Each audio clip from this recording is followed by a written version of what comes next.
Caçadores de Mistérios. –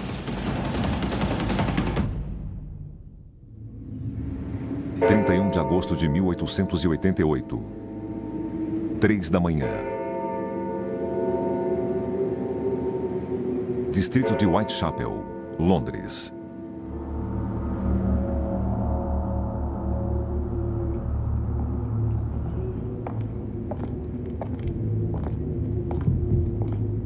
Uma mulher sozinha anda pela rua.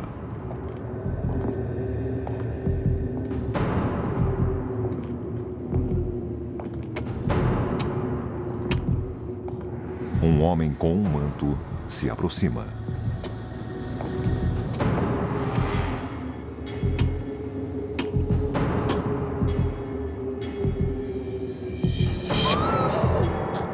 O atacante a sufoca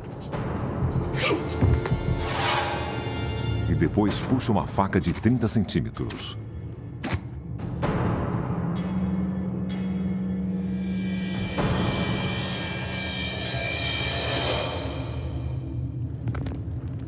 Minutos depois, ela é descoberta.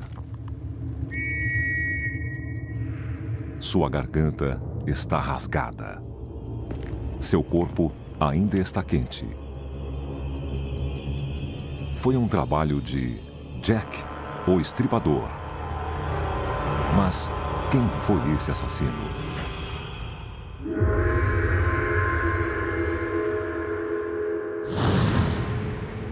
Jack, o Estripador.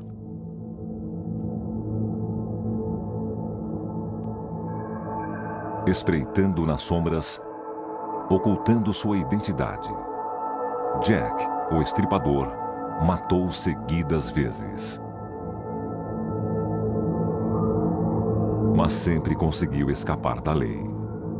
O serial killer mais famoso do mundo rondou as ruas de Londres durante 3 meses no final do século XIX, matando no mínimo 5 mulheres, ou até mesmo 11. O assassino levava os órgãos das vítimas como troféus. Provavelmente a polícia procurava alguém com conhecimentos anatômicos e habilidade cirúrgica. Essas técnicas eram necessárias para que ele atacasse à noite e removesse órgãos.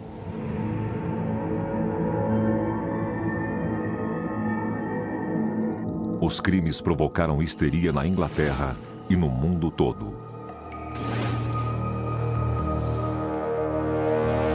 Foi o primeiro serial killer conhecido internacionalmente, com o nome sensacional de Jack, o Estripador, e por isso ele ainda é famoso.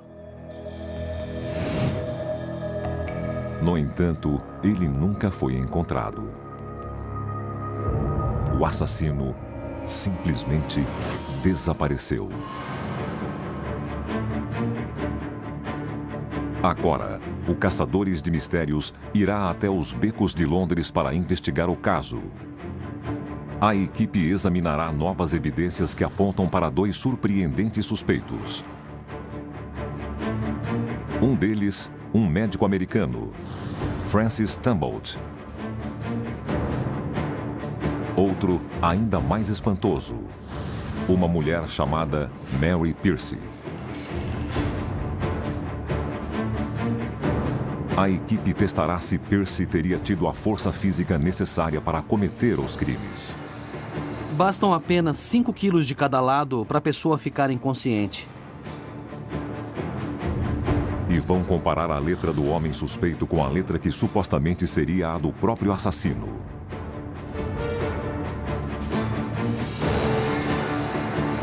Eles vão testar uma teoria sobre a provável rota de fuga do criminoso e traçarão um perfil psicológico com o qual compararão as evidências relativas a cada suspeito.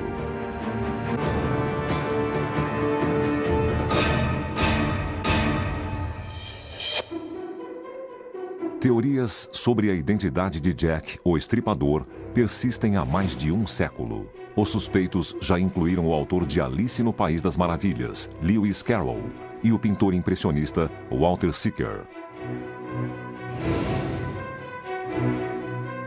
Mais bizarro ainda foi o boato de que a família real estava envolvida. O príncipe Albert Victor, neto da rainha Vitória, frequentava o bairro decadente onde os assassinatos ocorreram. Segundo os boatos, Albert teve um filho com uma moradora e a rainha mandou silenciar todas as mulheres que conheciam a criança. Mas, segundo a mais nova teoria, Jack, o estripador, nem sequer era um homem. Sempre houve teorias, desde quando os crimes foram cometidos, de que não era um Jack o estripador, mas uma Jill a estripadora. Houve sugestões e todo tipo de teorias malucas, mas a polícia nunca considerou que tivesse sido uma mulher. Mas em 2006, um especialista australiano em DNA testou a saliva encontrada em uma carta que teria sido escrita por Jack, o estripador. O resultado sugeria que a pessoa que selou a carta era uma mulher. E a equipe está seguindo a pista revelada por esse teste. Brent Turvey está decidido a identificar o criminoso.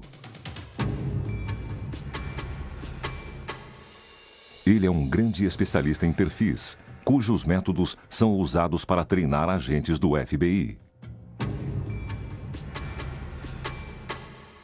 A missão da vida de Stuart Evans é descobrir a identidade do criminoso. Ex-policial, o inglês é um especialista no caso. A nova suspeita, Mary Pierce, foi executada em 1890 pelo assassinato da mulher e filho de seu amante. O modo de matar a mulher foi especialmente brutal. A senhora Pierce cortou a garganta da mulher de modo muito profundo, quase cortou sua cabeça. Na prisão, Pierce escreveu cartas para a família fornecendo pistas de sua personalidade. Aqui temos relatórios do julgamento da senhora Pierce. Ela escreveu cartas e, graças a elas, podemos saber como pensava.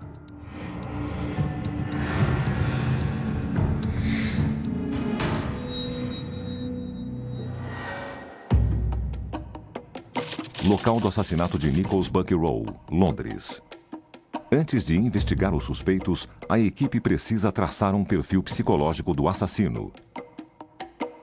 E começam no local do primeiro crime. As fotografias e as descrições não resolvem totalmente. É preciso ir até o local e ver como é a acústica e as relações espaciais. Primeira vítima, 31 de agosto de 1888, Mary Ann Nichols.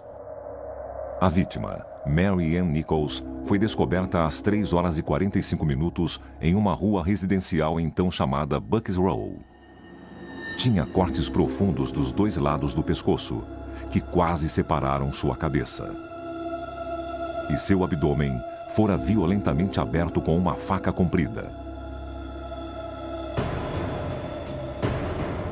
No local onde o corpo de Mary Ann Nichols foi encontrado, havia uma série de casas vitorianas desse lado e o Essex Wharf do outro. A rua era escura e isolada, com pouco tráfego nessa hora da madrugada. Um local perfeito para um encontro ilícito ou um assassinato. Como você acha que o criminoso trouxe a vítima até aqui? Acha que foi parte de uma situação cliente e prostituta? Muitas prostitutas levavam clientes para onde sabiam que era tranquilo. Quer dizer, o assassino podia não conhecer bem a área. O assassino pode ter visado as prostitutas, sabendo que as vítimas o levariam ao local perfeito para um crime, sem testemunhas.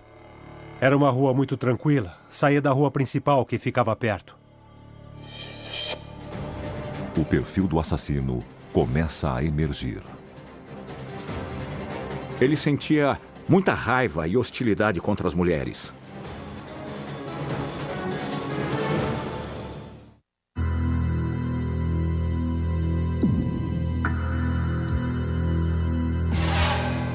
Caçadores de Mistérios está investigando a identidade de um dos assassinos mais famosos de todos os tempos, Jack, o Estripador.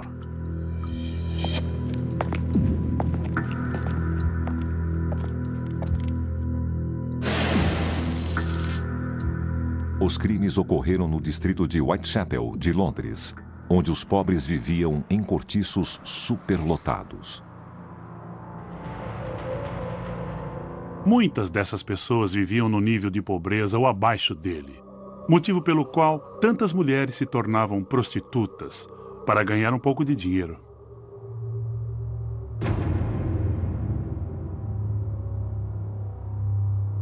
O pânico tomou conta do bairro quando mulheres começaram a ser mortas nas ruas.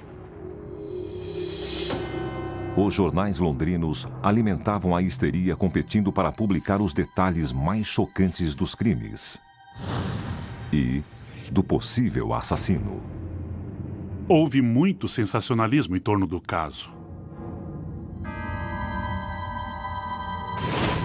Os crimes aconteceram na esteira de uma nova tecnologia que permitiu que os jornais ilustrassem suas matérias pela primeira vez e assustassem os leitores com desenhos pavorosos.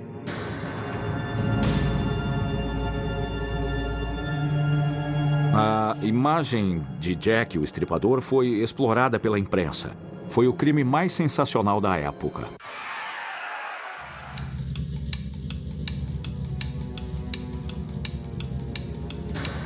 Cartas, supostamente do assassino, começaram a ser publicadas nos jornais logo após os crimes.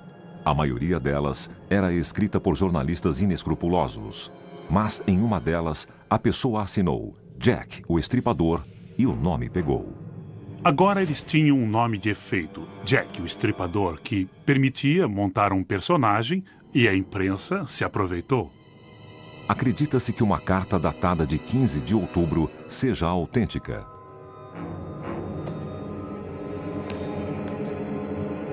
Foi enviada a um grupo de cidadãos que patrulhava as ruas, acompanhada de um rinho humano em uma caixa. A quarta vítima, Catherine Eddowes, havia sido encontrada 2 semanas antes sem um dos rins. O assassino tirou o rim esquerdo e o útero da mulher. O modo como as vítimas foram mortas é importante para traçar o perfil do criminoso.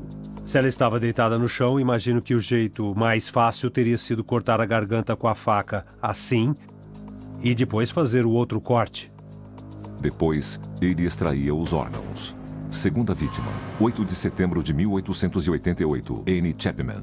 Foi assim que o corpo de Annie Chapman foi encontrado. Ela foi horrivelmente mutilada. A faca entrou tão fundo na garganta que atingiu o osso. E ela foi mutilada na região do abdômen. O assassino removeu o útero, o que foi uma novidade. Bom, então nesse caso nós temos não só evisceração, mas remoção de órgãos. E um dos traços mais marcantes desses crimes é o ataque direto à sexualidade. Ele atacou diretamente os órgãos sexuais. Não foi um acidente. Era fazendo isso que o assassino gastava muito mais tempo. Para isso, ele precisava de uma faca especial e o historiador Donald Rumbelow descobriu a possível arma do crime. Segundo o relatório da autópsia, a faca que teria sido usada em vítimas como Chapman e Eddowes teria sido uma faca comprida e reta, muito afiada. E este é o tipo de faca que penetrou a garganta até as vértebras, porque em 2 casos, Jack quase separou a cabeça. Não pode ter sido uma navalha ou uma faca menor. Amputar. É uma faca própria para amputar. Uma faca que cortava tecidos rapidamente. Entrava, fazia o serviço e saía. O uso de uma faca cirúrgica é uma pista para identificar o assassino. Uma crença popular sobre Jack, o Estripador, que começou em 1888 e chegou até hoje, é de que ele devia ter conhecimentos médicos. Mas são mutilações muito grosseiras e podem ter sido feitas por qualquer um com conhecimento básico de anatomia. O principal suspeito da equipe, o americano Francis Tumbolt, tinha o conhecimento médico necessário. Ele afirmava ter um diploma de medicina, provavelmente falso, mas certamente era conhecido como um curandeiro ou um charlatão. Tumbolt nunca foi apontado publicamente como suspeito, mas a carta de um oficial da Scotland Yard, recentemente descoberta, afirma que ele era suspeito pelos crimes. Foi escrita décadas após os assassinatos. Qual é a data desta carta? Essa carta foi escrita em 1913. O que acho mais incrível é que eu nunca ouvi falar em Tumbolt. Achei que tivesse lido tudo que escreveram sobre o Estripador e esse suspeito é novidade para mim. Percebi que era algo inovador. Porque não existe nenhum documento sobre essa pessoa no nosso ramo. E para os especialistas, com certeza esse nome não existe. A carta é de um ramo especial da Scotland Yard, uma divisão secreta de inteligência. Seus arquivos estão permanentemente fechados, mas a equipe descobriu outras evidências, incluindo a única fotografia do suspeito. Humboldt era famoso por usar roupas militares vistosas, mas não há nenhum registro de que tivesse alguma patente militar. Ele usava um uniforme desconhecido e um boné de estilo prussiano.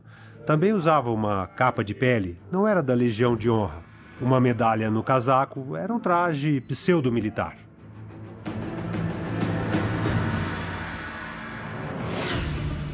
Humboldt começou cedo a carreira de vigarista.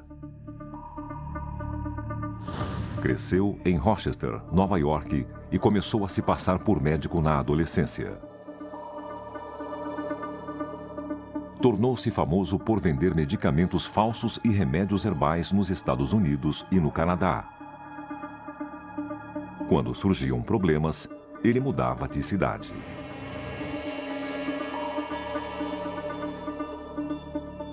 Indícios mostram que ele viajou para a Inglaterra em junho de 1888. Na época dos crimes, ele morava em Londres. Segundo a equipe, viveu neste prédio. A estalagem da Rua Batty. A Rua Batty é paralela à Rua Berner. E foi na Rua Berner que a terceira vítima, Elizabeth Stride, foi encontrada na noite em que o estripador matou duas mulheres. Um duplo assassinato. Duplo assassinato. No número 22 da Rua Batty, havia um hóspede americano que desapareceu após o duplo assassinato. Ele se tornou conhecido como o hóspede da Rua Batty. Ele desapareceu porque a senhoria descobriu roupas manchadas de sangue e chamou a polícia, achando que podia ter ligação com o assassinato de Elizabeth Stride. Stride foi encontrada por volta da 1h na Rua Berner. 1h, terceira vítima. Neste assassinato, o corpo estava no estado diferente dos outros encontrados e acharam que o assassino tinha sido interrompido. Ela tinha apenas a garganta cortada e ferimentos nos ombros e no peito. Os elementos que eram a assinatura de Jack, o estripador, estavam ausentes. O ódio às mulheres e a feminilidade, o ataque aos órgãos sexuais e o desejo de humilhar a vítima era a sua marca. São diferenças e nós precisamos levá-las em consideração. Menos de 1 hora depois, a 1h45, o corpo de Catherine Eddowes foi descoberto na Praça Mitre, perto dali. Ela também fora mutilada. Quarta vítima, 30 de setembro de 1888, Catherine Eddowes, 1h45. E 15 minutos depois, às 2 horas, o hóspede da Rua Batty foi visto na estalagem. Ele fugiu em direção a leste e sabemos disso porque um pedaço de avental ensanguentado, cortado do avental de Eddowes, foi encontrado numa casa na Rua Goldstone. Isso encaixa. Se o hóspede da Rua Batty era o assassino, estava indo na direção certa, para leste. Stuart, qual seria o tamanho da área? E, mais exatamente, qual a distância entre os locais de cada um dos assassinatos? Como pode ver, é muito perto, uns 2 km². Mas alguns duvidam que o assassino pudesse cometer os 2 crimes e voltar calmamente para a Rua Batty antes das 2 da manhã. Vamos fazer esse trajeto entre os 2 locais e ver quanto tempo demora. Eles partem da Praça Mitre, onde Eddowes foi assassinada, e começam a andar em direção à Rua Berner, onde Stride foi encontrada.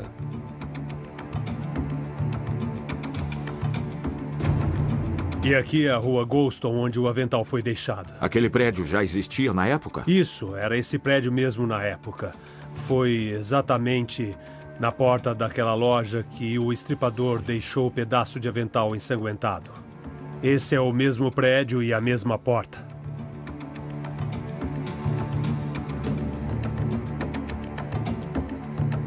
Eles demoraram menos de 15 minutos.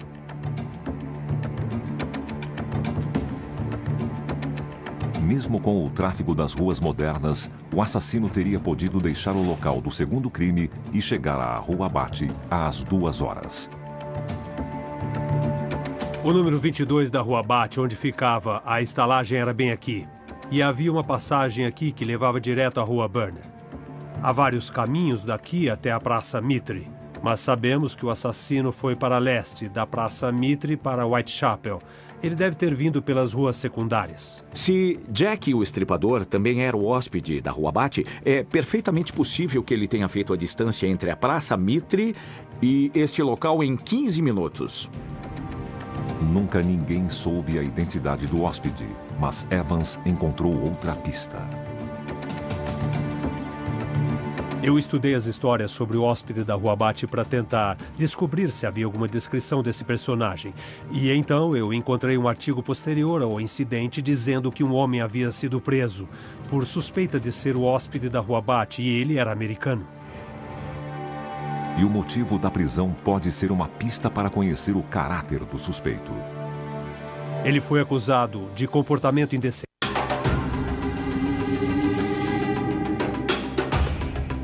O Caçadores de Mistérios está em Londres, investigando a identidade do famoso serial killer Jack, o Estripador. A equipe está traçando um perfil criminal do assassino e de 2 novos suspeitos.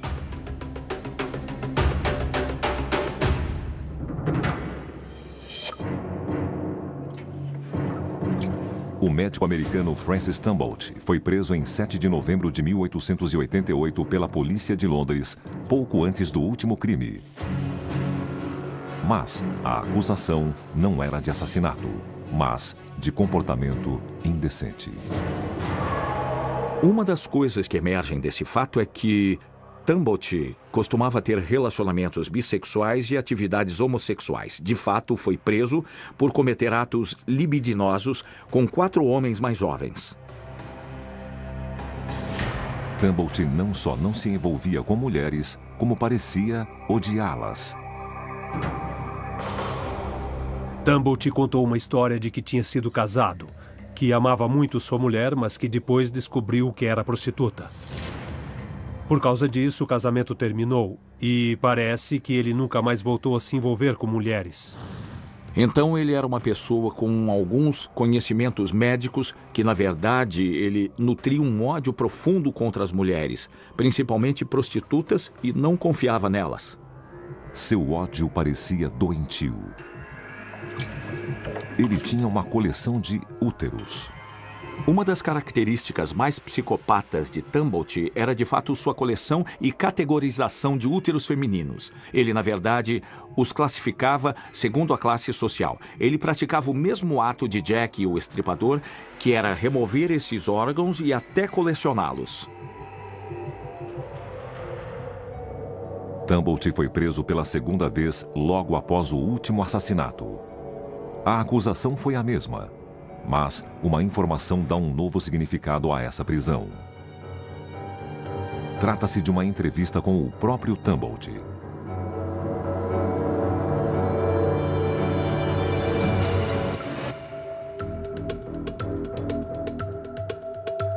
O mais interessante sobre esse artigo é uma entrevista com Tumbolt em janeiro de 1889. Ele admite que esteve em Whitechapel e que foi preso como suspeito pelos assassinatos. Isso coloca no bairro no auge dos assassinatos. Claro que ele não admite ser o Jack, o Estripador, mas admite que foi preso por ser suspeito desses crimes.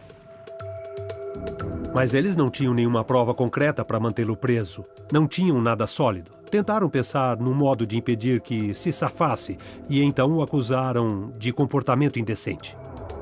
O fato de ele ter sido um suspeito ficou lacrado nos arquivos policiais durante mais de um século. Claro que nada disso prova que Tumbolt era o Estripador, mas é uma boa evidência de apoio e certamente todos esses elementos que descobrimos o tornam um suspeito genuíno. Tumbolt foi solto sob fiança em 16 de novembro e imediatamente fugiu para os Estados Unidos com um nome falso, Frank Townsend.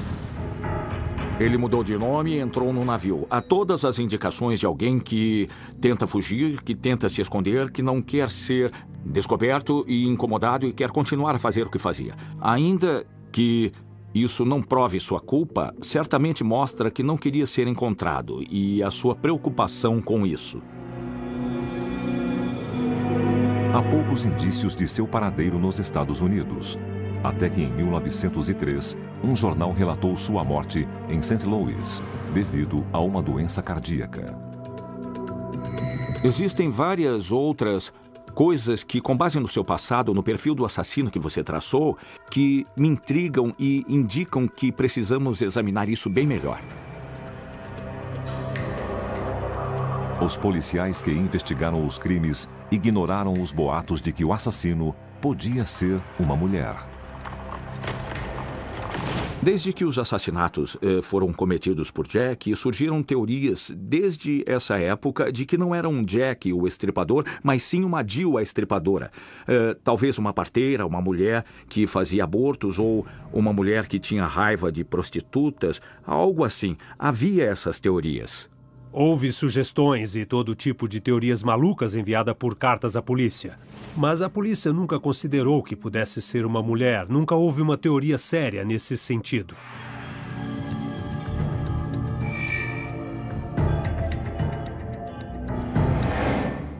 Mas isso mudou em 2006, quando o teste de DNA, realizado no selo de uma das cartas do assassino, sugeriu que podia ter sido escrita por uma mulher. Brent Turvey primeiro vai investigar se uma mulher como a suspeita teria a força necessária para cometer crimes tão brutais e violentos como esses. David Cook é professor do Centro de Performance Humana da Universidade South Bank. Oi, como vai, Brent? Oi, muito prazer. Bem-vindo ao ginásio. Uma mulher como Mary Pierce teria tido a capacidade de dominar e matar as vítimas nesse caso? Que tipo de força é necessária para fazer isso? Na verdade, não precisaria de tanta força, porque se a mulher agarrasse o pescoço da vítima com as duas mãos, ela só precisaria de uma pressão de cerca de 5 quilos em torno da artéria carótida para deixar a pessoa inconsciente. Cook usa um aparelho chamado plataforma de força para medir a pressão aplicada de cada ângulo. Os dados da pressão aplicada a um boneco por uma mulher do mesmo tamanho de Pierce serão enviados a um computador. Não é uma posição estável, embora seja uma ótima posição para aplicar força. Se você colocar o seu peso no peito da vítima e depois aplicar força, ficará mais estável. Você ainda pode aplicar muita força, mas sem risco de ser chutada para fora. A pressão aplicada ao pescoço da vítima é medida e calculada por um computador e depois visualizada. Então a força aplicada pela nossa suspeita foi registrada pela plataforma de força e depois exibida nesta tela. Temos 3 forças. A força é composta de 3 dimensões. Nós temos a linha verde aqui, que é mediana lateral. É uma força de lado a lado, quando ela balançou as mãos um pouco. Temos a linha vermelha, a força de frente para trás, quando ela inclinou as mãos um pouco. Mas a mais significativa é a linha azul. A linha azul é uma força vertical aplicada na cavidade da laringe. Vemos que o pico chega até aqui, ou seja, 318 newtons, aproximadamente 35 quilos de força. É aplicar consistentemente uma força entre 30 e 35 quilos. Mas quanta força é necessária para incapacitar uma pessoa e quanta força é necessária para matá-la? Para realmente matar durante um espaço de tempo, cerca de 3 ou 4 minutos, seria preciso apenas 15 quilos para fechar a cavidade da laringe. Alcançamos essa força e ultrapassamos? Isso mesmo, então não teria que aplicá-la durante muito tempo. Então é perfeitamente possível que uma mulher desse tamanho tenha matado essas vítimas mulheres? Sim, nas circunstâncias corretas é totalmente possível.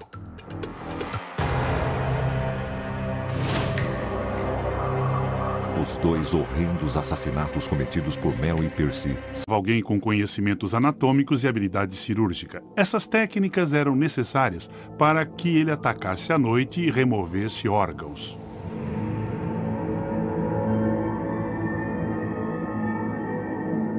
Os crimes provocaram histeria na Inglaterra e no mundo todo.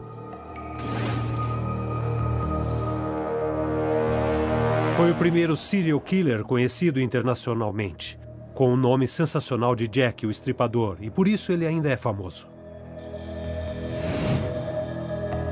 No entanto, ele nunca foi encontrado. O assassino simplesmente desapareceu. Agora,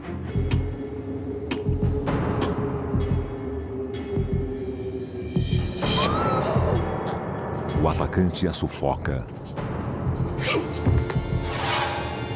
e depois puxa uma faca de 30 centímetros.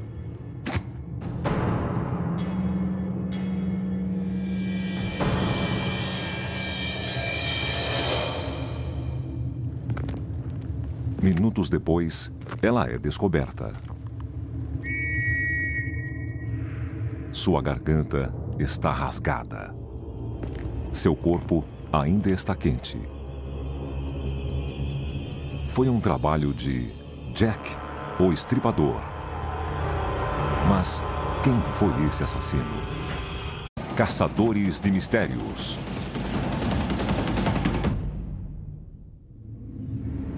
31 de agosto de 1888.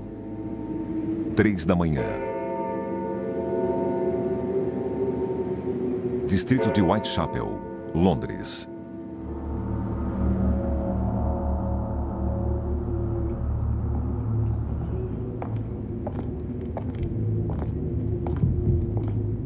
Uma mulher sozinha anda pela rua.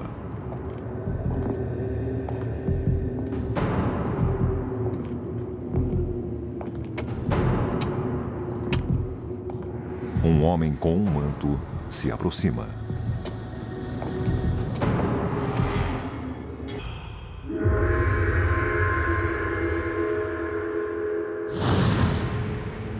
Jack, o Estripador.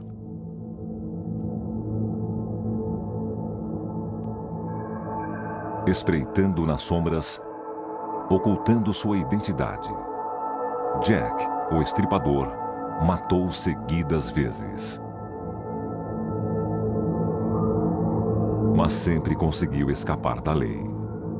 O serial killer mais famoso do mundo rondou as ruas de Londres durante 3 meses no final do século XIX, matando no mínimo 5 mulheres ou até mesmo 11. O assassino levava os órgãos das vítimas como troféus. Provavelmente a polícia procurava... O Caçadores de Mistérios irá até os becos de Londres para investigar o caso. A equipe examinará novas evidências que apontam para 2 surpreendentes suspeitos. Um deles, um médico americano, Francis Tumbolt. Outro, ainda mais espantoso, uma mulher chamada Mary Pierce. A equipe testará se Pierce teria tido a força física necessária para cometer os crimes. Bastam apenas 5 quilos de cada lado para a pessoa ficar inconsciente. E vão comparar a letra do homem suspeito com a letra que supostamente seria a do